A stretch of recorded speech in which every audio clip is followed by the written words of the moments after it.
नमः। श्री गणेशाय नमः। भगवान श्री गणेश जी द्वारा ब्रह्म विद्या का उपदेश। श्री गणेश गीता के पहले अध्याय का पाठ। श्री गणेश गीता। सुखदेव जी बोले, पूर्व काल में महात्मा शौनक के पूछने पर सूत जी ने व्यास के मुख से श्रवण की हुई गीता का वर्णन किया था। सूत जी बोले, हे भगवान, आपके अष्टादश पुराणों के सार रूप अमृत का मुझे पान कराया, परंतु अब उससे भी अधिक रसीले उत्तम अमृत का पान करने की मेरी इच्छा है। जिस अमृत को पाकर मनुष्य ब्रह्म रूप हो जाते हैं, हे महाभाग, उस योगामृत का कृपा कर आप मुझसे वर्णन कीजिए। व्यास जी बोले, हे सूत जी, योग मार्ग को प्रकाशित करने वाली गीता का अब तुमसे वर्णन करता हूँ, जिसको राजा वरेण्य के पूछने पर संपूर्ण विघ्नों के नाशक श्री गणेश जी ने कहा था। राजा वरेण्य बोले, हे विघ्नेश्वर, हे महाभुज, हे सर्व विद्याओं के पंडित, हे संपूर्ण शास्त्र के तत्व को जानने वाले, आप मुझसे योग मार्ग का वर्णन कीजिए। श्री गजानन बोले, हे राजन, मेरी कृपा से तुम्हारी बुद्धि निर्मल और स्थिर हो गई है। सुनो, मैं योग अमृत से परिपूर्ण गीता तुमसे कहता हूँ। योग का शब्द का ही अर्थ योग नहीं, लक्ष्मी की प्राप्ति होने का नाम योग नहीं, विषय सुख की प्राप्ति होने का नाम योग नहीं, और इंद्रिय संपन्न होने का नाम भी योग नहीं है। हे राजन, माता पिता के समागम का नाम योग नहीं है। 8 प्रकार की सिद्धि और बंधु पुत्रादि की प्राप्ति का नाम भी योग नहीं है। अत्यंत रूपवती स्त्री की प्राप्ति का नाम भी योग नहीं है। राज्य की प्राप्ति तथा हाथी घोड़ों की प्राप्ति का नाम भी योग नहीं है। इंद्रप्रथ की प्राप्ति का नाम भी योग नहीं है। योग द्वारा प्रिय सिद्धि की इच्छा अथवा सत्य लोक की प्राप्ति को भी मैं योग नहीं मानता। हे राजन, शिव पद की प्राप्ति होना, वैष्णव पद की प्राप्ति होना, सूर्य चंद्र और कुबेर के पद की प्राप्ति होने का भी नाम योग नहीं है। वायु रूप, अग्नि रूप, देव रूप, काल स्वरूप, वरुण स्वरूप, नित्रति स्वरूप अथवा संपूर्ण पृथ्वी के आधिपत्य पाने का नाम भी योग नहीं है। हे राजन, योग अनेक प्रकार का है, परंतु यथार्थ योग वही है जिसको पाकर ज्ञानी लोग विषयों को जीतकर ब्रह्मचर्य पूर्वक संसार से विरक्त हो जाते हैं। ज्ञानी लोग तीनों लोकों में वश में करके संपूर्ण जगत को पवित्र करते हैं। उनका हृदय दया से पूर्ण होता है और वे सत्पात्रों को ज्ञान भी प्रदान करते हैं। वे जीवन मुक्त होकर परमानंद रूपी सरोवर में मग्न रहते हैं और नेत्र मूंद कर अपने हृदय में स्थित पर ब्रह्म का दर्शन करते रहते हैं। योग से वशीभूत किए अपने चित्त में पर ब्रह्म का ध्यान करते हुए वे संपूर्ण प्राणियों को अपने समान समझते हैं। कहीं किसी प्रकार से स्वयं को छिपाए हुए, कहीं किसी से प्रताड़ित, कहीं किसी से बुलाए गए और कहीं किसी से आश्रित होकर दयापूर्ण हृदय से क्रोध को जीते हुए जितेंद्रिय, वे योगी लोगों पर अनुग्रह करने के लिए पृथ्वी पर विचरते हैं। प्रिय राजन, वे केवल देह मात्र को ही धारण करने वाले, मिट्टी, पत्थर, स्वर्ण में समान दृष्टि रखने वाले, इस प्रकार के महाभाग पुरुष जिस योग के द्वारा दृष्टिगोचर हो जाते हैं, उस श्रेष्ठ योग को मैं तुमसे अब कहता हूँ। सुनो, जिसके श्रवण करने से प्राणी पापों से और भवसागर से मुक्त हो जाता है। हे राजन, शिव, विष्णु, शक्ति, सूर्य और मुझमें जो अभेद बुद्धि रूप योग है, उसको मैं यथार्थ योग मानता हूँ। मैं ही अपनी लीला से अनेक वेश धारण करता हुआ इस जगत की उत्पत्ति, पालन और संहार करता हूँ। हे प्रिय, मैं ही महाविष्णु, मैं ही सदाशिव, मैं ही महाशक्ति और मैं ही सूर्य हूँ। एकमात्र मैं ही मनुष्यों का स्वामी हूँ। विष्णु, शिव, शक्ति, सूर्य तथा गणेश, इन 5 प्रकार से मैं पूर्व काल में उत्पन्न हुआ हूँ। मैं जगत के कारण का भी कारण हूँ। मुझको अज्ञानी लोग नहीं जानते। अग्नि, जल, पृथ्वी, आकाश, वायु, ब्रह्मा, विष्णु, रुद्र, लोकपाल और 10 दिशाएं, 8 वसु, मुनि, गौ, मनु, पशु, नदी, समुद्र, यक्ष, वृक्ष, पक्षियों के समूह, 21 स्वर्ग, नाग, 7 वन, मनुष्य, पर्वत, साध्य, सिद्ध, राक्षस इत्यादि सब मुझसे ही उत्पन्न हुए हैं। मैं ही सबका साक्षी, संपूर्ण जगत का नेत्र, सभी कर्मों से अलिप्त, निर्विकार, अपरमेय, अव्यक्त, संपूर्ण जगत में व्याप्त और अविनाशी हूँ। हे राजन, मैं ही अव्यव्य आनंद स्वरूप पर ब्रह्म हूँ। मेरी माया संपूर्ण जगत को तथा श्रेष्ठ पुरुषों को भी मोहित करती है।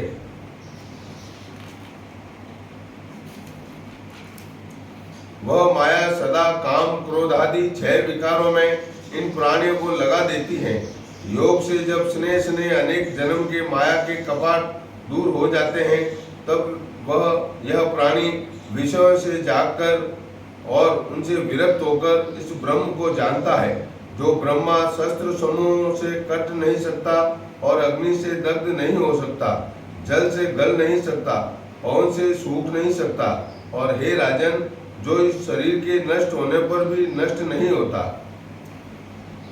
वेद त्रयी में श्रद्धा रखने वाले तथा केवल कर्म करने वाले मूढ़ लोग श्रुति में कही हुई फल प्रतिपादक वाणी की ही प्रशंसा करते हैं, दूसरी बात को स्वीकार नहीं करते। इसी कारण वे जन्म और मृत्यु के फल को देने वाले कर्मों को सदा करते रहते हैं। वे स्वर्ग के ऐश्वर्यों के भोग में ही लगे रहते हैं। उन भोग बुद्धि वालों की चेतना नष्ट हो जाती है। हे राजन, वे स्वयं ही अपने निमित्त बंधन बनाते हैं। मूढ़ और कर्मपरायण मनुष्य संसार चक्र में पड़े रहते हैं। जिसके लिए जो कर्म विधान है वह कर्म मुझे अर्पण कर देना चाहिए, तभी इन प्राणियों के कर्म रूप बीजों के महान अंकुर नष्ट हो जाते हैं। चित्त की शुद्धि ही विज्ञान की प्राप्ति में प्रधान साधना होती है।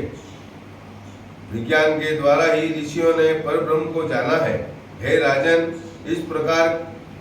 इस कारण जो भी कर्म करे वह बुद्धि युक्त होकर करे।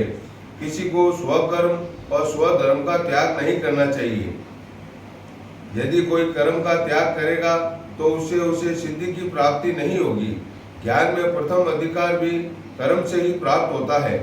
कर्म में से शुद्ध हृदय होकर साधक अभेद बुद्धि को प्राप्त होता है। उसी का नाम योग है, जिससे प्राणी अमर हो जाता है। हे राजन, मैं दूसरा उत्तम योग कहता हूँ, तुम उसे सुनो। पशु, मित्र, पुत्र, शत्रु, बंधु तथा प्रियजन में समान दृष्टि करनी चाहिए। बाहर भीतर एक सी दृष्टि रखते हुए सुख, दुख, क्रोध, हर्ष, भय इनमें समान रहना चाहिए। रोग की प्राप्ति हो चाहे भोग की प्राप्ति हो, जय हो या विजय हो, लक्ष्मी की प्राप्ति हो या अप्राप्ति हो, हानि, लाभ, जन्म, मरण, इन सब में मन को समान रखना उचित है। संपूर्ण वस्तुओं में समान भाव से बाहर भीतर मुझे स्थित जानना। सूर्य, चंद्रमा, जल, अग्नि, शिव, शक्ति, वायु, ब्राह्मण, सरोवर, पापधारी, महानदी, तीर्थ, क्षेत्र, विष्णु, संपूर्ण देवता, यक्ष, उरग, गंधर्व, मनुष्य और पक्षी, इन सब में जो मुझे सदा समान दृष्टि से देखता है वही योग को जानने वाला है और कहलाता है।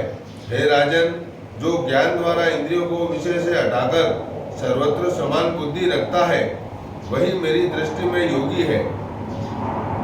अपने धर्म में आसक्त चित्त वाले प्राणी की देव योग से जो आत्मा और अनात्मा के विचार की बुद्धि उत्पन्न होती है, उस बुद्धि के योग का ही नाम योग है। और उसी बुद्धि के न होने से यह प्राणी धर्म अधर्म का त्याग कर देता है। इस कारण योग में बुद्धि लगाना उचित है। कर्तव्य कर्मों में कुशलता ही योग है। जितेंद्रिय और बुद्धिमान व्यक्ति धर्म और अधर्म के फल का त्याग करके जन्म बंधन से मुक्त होकर अनामय परम पद को प्राप्त होता है। जब इस प्राणी की बुद्धि अविद्या के अंधकार से अविद्या से रहित होगी, तब क्रम से इस प्राणी का सकाम वेद वाक्यादि को में वैराग्य हो जाता है। जब तीनों वेदों में प्रतिपादित किए गए सकाम कर्म से यह बुद्धि पूर्णतः और परमात्मा में लगकर निश्चल हो जाती है, तब इस प्राणी को योग की प्राप्ति होती है। हे प्रिय, जब यह बुद्धिमान व्यक्ति मन की संपूर्ण इच्छाओं का त्याग कर दे और अपने आत्मा में आप ही से संतुष्ट हो जाए, तब यह स्थिर बुद्धि कहलाता है। किसी प्रकार के भी संसारी सुखों में तृष्णा न रखने वाला, दुख में अनुद्विग्न, भय, क्रोध, राग से रहित व्यक्ति ही स्थिर बुद्धि कहा गया है। जिस प्रकार से कछुआ सब ओर से अपने अंगों को सिकोड़ लेता है, इसी प्रकार से योगी को उचित है कि वह विषयों से इंद्रियों को समेट ले।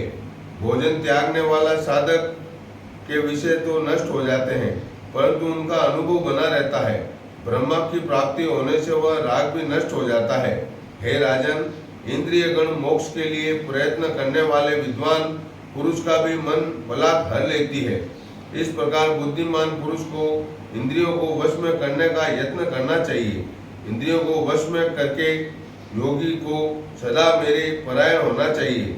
जिसकी इंद्रियां वश में हो गई हैं, उसी को स्थित प्रज्ञ कहते हैं। विषयों का चिंतन करने वाले पुरुष को उनमें से अनुराग हो जाता है। आसक्ति, अनुराग से कामना होती है और उससे क्रोध की उत्पत्ति होती है। क्रोध से अज्ञान की उत्पत्ति और इससे स्मृति भ्रंश होता है। स्मृति भ्रंश से बुद्धि नष्ट होती है और बुद्धि नष्ट होने से वह प्राणी भी नष्ट हो जाता है।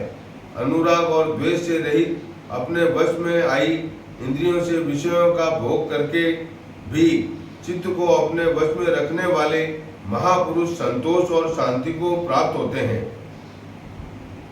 संतोष की प्राप्ति होने से तीनों प्रकार के दुख नष्ट हो जाते हैं। इसी प्रकार स्थिर प्रज्ञा वाले योगी मन का प्रसन्न रहता है।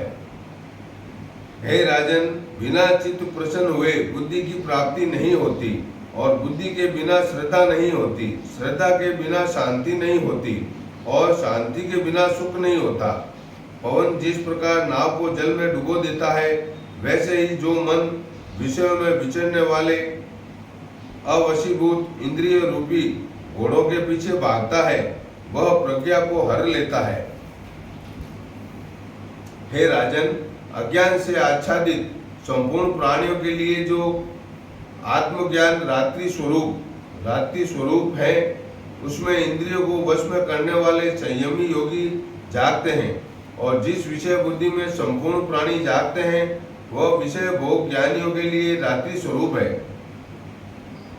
जिस प्रकार से नदियों आदि के सभी जल समुद्र में प्रवेश कर जाते हैं और उसकी तृप्ति नहीं होती, इसी प्रकार जब कामना पूर्ण होने वालों को भी शांति नहीं होती। इस कारण प्राणी को उचित है कि सब प्रकार के विषयों की ओर दौड़ती हुई इंद्रियों को वश में करे, तब उसकी बुद्धि स्थिर हो जाती है। जो ममत्व, अहंकार और सब कामनाओं का त्याग करता है, नित्य ज्ञान में मग्न रहता है, वह ज्ञान से मुक्त को प्राप्त हो जाता है। हे राजन, जो वृद्धावस्था को प्राप्त होकर भी देवगति से उस ब्रह्म ज्ञान युक्त बुद्धि को प्राप्त हो जाता है, वह जीवन मुक्त हो जाता है। इति श्री गणेश पुराणे गजानन वरेण्य संवादे गणेश गीतायाम सांख्य सारार्थ योगो नाम प्रथमो अध्याय संपूर्ण। ओम श्री गणेशाय नमः। ओम श्री विघ्नहर्ताय नमः।